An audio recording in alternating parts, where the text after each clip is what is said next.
Hello everyone, मेरा नाम है पूजा और आप सभी का स्वागत है हमारे यूट्यूब चैनल मेरी क्लास में। जैसा कि आप सभी को पता है, नेक्स्ट मंथ उत्तराखंड एडी के एग्जाम होने वाले हैं। तो आज मैं लेकर आई हूँ आप लोगों के लिए यूनिट 3 से कुछ मोस्ट इंपॉर्टेंट एमसीक्यूज। इससे पहले हमने यूनिट 3 से 2 वीडियोस हमारे चैनल पर अपलोड कर चुके हैं। अगर आप लोगों ने नहीं देखा है तो उसका लिंक डिस्क्रिप्शन में है, आप उसे जाकर भी देख सकते हैं।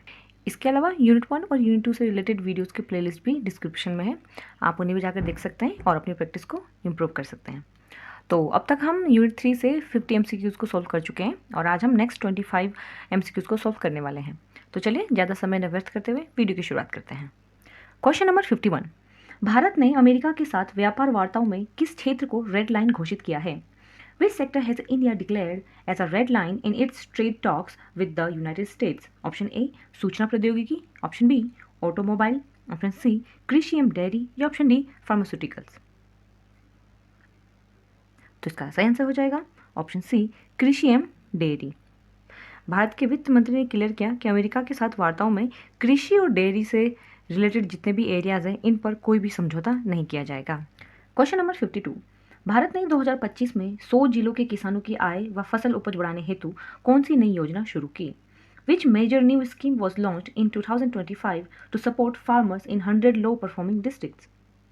ऑप्शन ए प्रधानमंत्री धन धान कृषि योजना, ऑप्शन बी प्रधानमंत्री धन धान्य कृषि योजना, ऑप्शन सी प्राकृतिक कृषि एवं राष्ट्रीय मिशन या ऑप्शन डी किसान सम्मान निधि भारत। तो इसका सही आंसर हो जाएगा ऑप्शन बी प्रधानमंत्री धन धान्य कृषि योजना। क्वेश्चन नंबर 53, निम्नलिखित में से कौन से कथन असत्य हैं?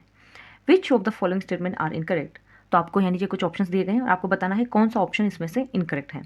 तो चलिए ऑप्शंस को देखते हैं और सॉल्व करते हैं।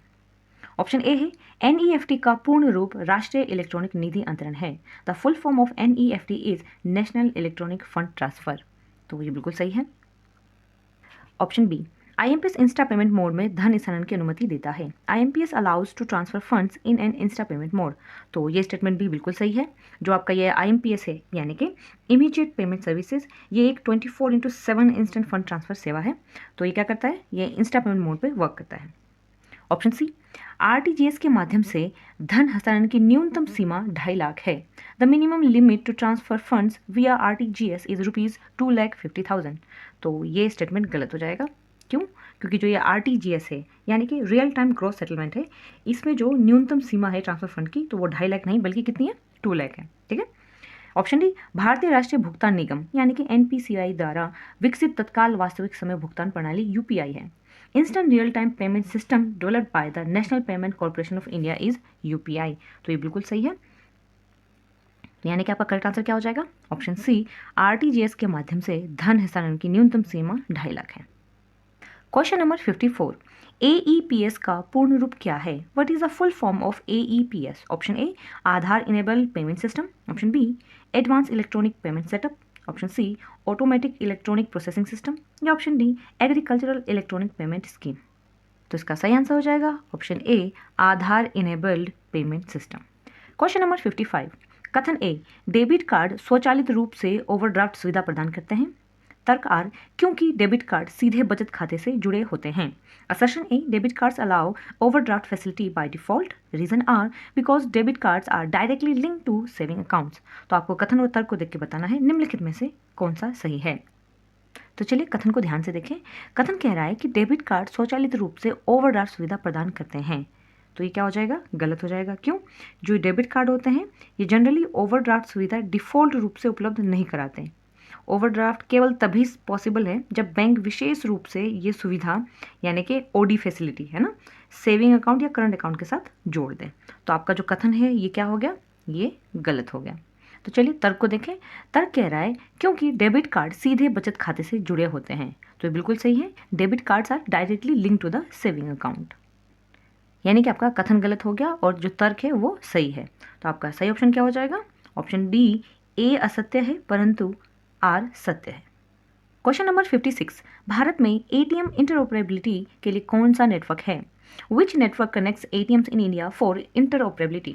Option A society for worldwide interbank financial telecommunication यानी कि स्विफ्ट या option B national financial switch यानी कि एनएफएस या option C national payment corporation of India unified payment interface यानी कि एनपीसीआई यूपीआई या ऑप्शन डी रुपे। तो इसका सही आंसर हो जाएगा ऑप्शन बी NFS यानी कि national financial switch. Question number 57, निम्नलिखित में से कौन सा NEFT की एक सीमा है? Which of the following is a limitation of NEFT? Option A electronic fund transfer system, option B dependency on batch timing, option C available 24/7 since beginning, या option D no minimum transaction. तो इसका सही answer हो जाएगा option B dependency on batch timing. तो जो ये NEFT है ये बैच वाइज सेटलमेंट करता है। क्वेश्चन नंबर 58, कथन ए IMPS लेन देन केवल इंटरनेट बैंकिंग का उपयोग करके ही किया जा सकता है। तर्क आर क्योंकि IMPS केवल कंप्यूटर आधारित अनुप्रयोगों से ही जुड़ा होता है। Assertion A, IMPS transactions can be done using only internet banking. Reason R, because IMPS is linked only to computer-based applications. तो आपको कथन और तर्क को देखना है और बताना है क्या सही है। तो चलिए कथन को ध्यान से देखें। कथन कह रहा है कि IMPS लेन देन केवल इंटरनेट बैंकिंग का उपयोग करके ही किया जा सकता है। तो ये क्या हो जाएगा? गलत। क्यों? क्योंकि जो IMPS है ये कई चैनल जैसे कि मोबाइल, UPI, ATM, SMS इनसे भी किया जा सकता है। और तर्क क्या कह रहा है? IMPS केवल कंप्यूटर आधारित अनुप्रयोगों से ही जुड़ा होता है। तो ये भी आपका क्या हो जाएगा? गलत। क्यों? क्योंकि जो IMPS है केवल कंप्यूटर बेस्ड एप्लीकेशन से ही नहीं जुड़ा होता है, बल्कि जो स्मार्टफोन हो गया या अदर जो डिजिटल प्लेटफॉर्म है इनसे भी जुड़ा होता है। यानी कि आपका जो कथन और तर्क दोनों ही गलत है। आपका ऑप्शन हो जाएगा D is the correct answer. Question number 59, SHGs में बचत की राशि को क्या कहा जाता है? What is the amount saved in SHGs called? Option A working capital, option B corpus, option C loan amount, या ऑप्शन डी शेयर कैपिटल। तो इसका सही आंसर हो जाएगा option B corpus. Question number 60, वैश्विक अर्थव्यवस्थाओं के निष्पादन के संबंध में ग्लोबल इकोनॉमिक प्रोस्पेक्ट शीर्षक से रिपोर्ट निम्नलिखित में से किसके द्वारा जारी की जाती है?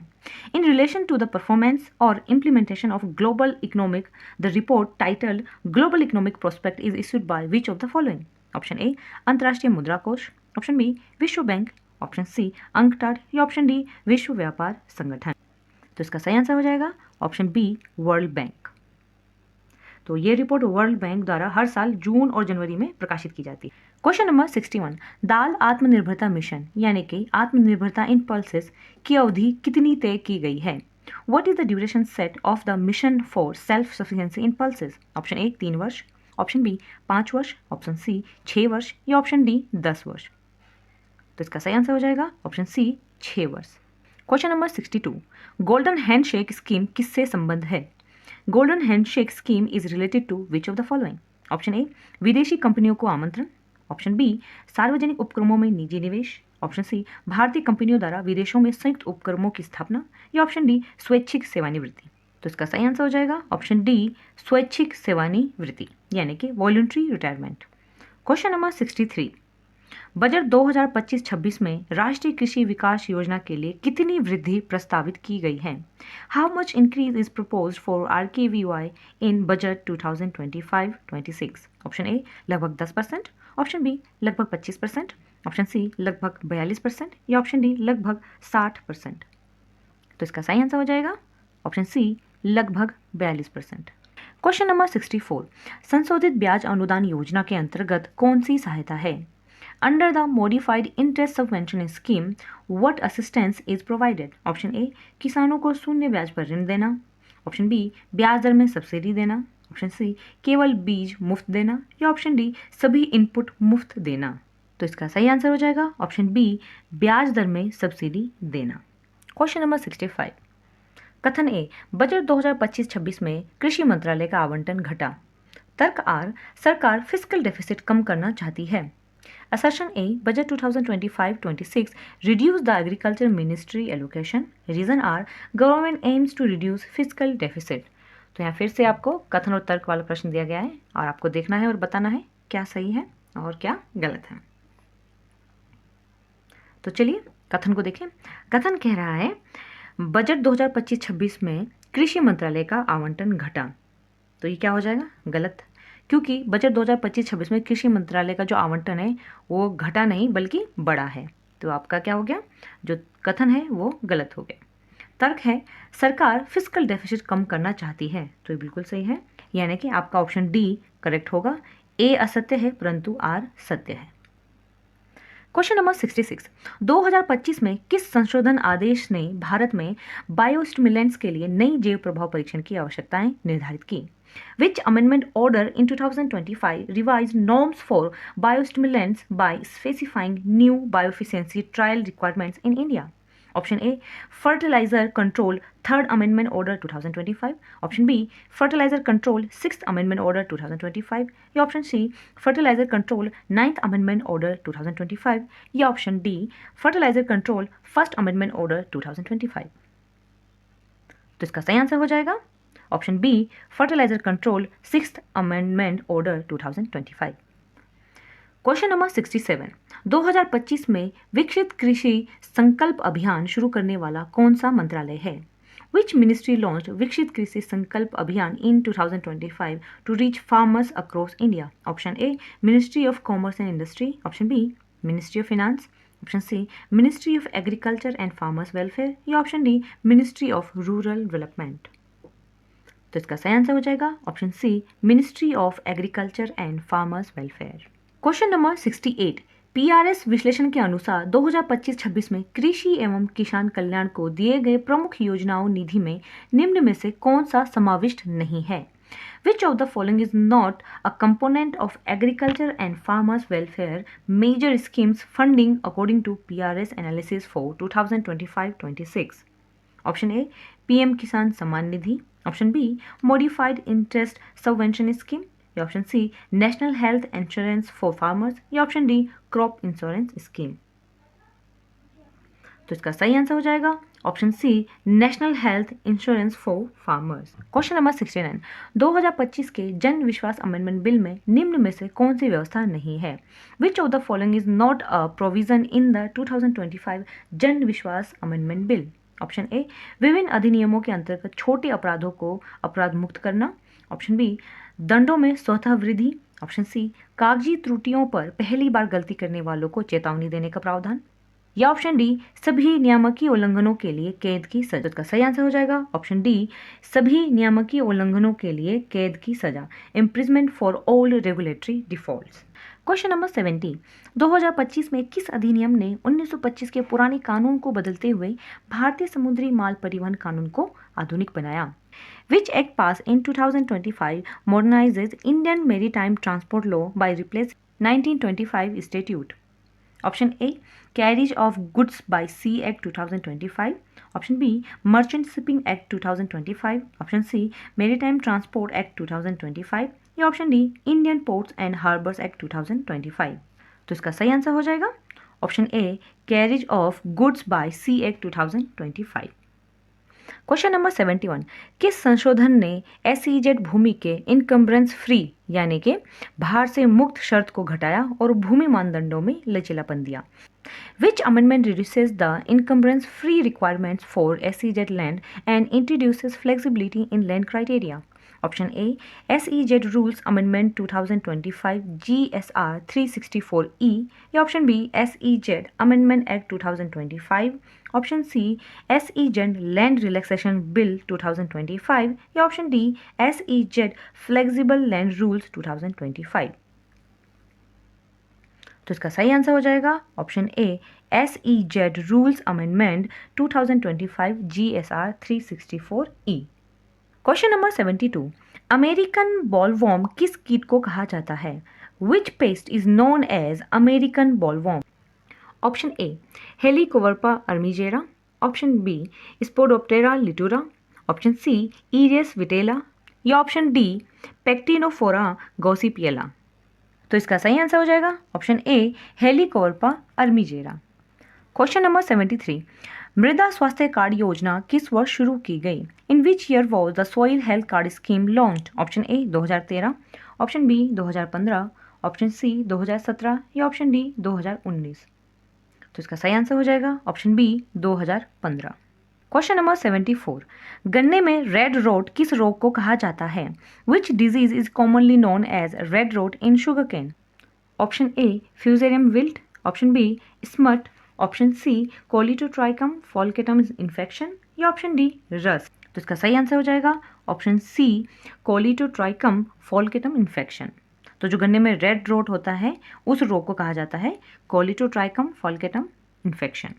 इसके अलावा अगर हम बाकी ऑप्शन को देखें, फ्यूजेरियम विल्ट, तो इसमें क्या होता है, जो पौधे होते हैं वो मुरझा जाते हैं, है ना। और ये डिजीज़ आपको टमाटर हो गया, चना हो गया, केले, कपास आदि जो प्लांट्स होते हैं, पौधे होते हैं, उनमें देखने को मिलेगा। वहीं जो ये स्मट होता है, ये इसमें क्या होता है, पौधे में काले पाउडर जैसी परत लग जाती है। ये आपको गेहूँ, जौ, ज्वार में देखने को मिलेगा।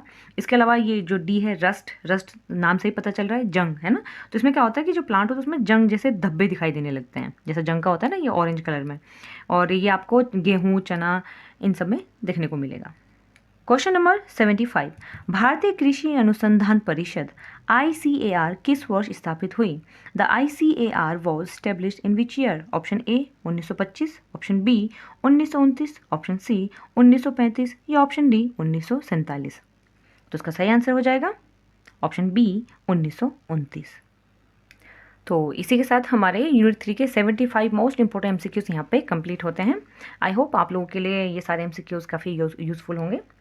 हम कोशिश कर रहे हैं कि हम आपको एग्ज़ाम से पहले जितने भी इंपॉर्टेंट MCQs हैं उनका एक तरीके से क्विक रिवीजन कराएं, और कोशिश कर रहे हैं कम से कम समय में आपको ज़्यादा से ज़्यादा MCQs प्रोवाइड कराएं।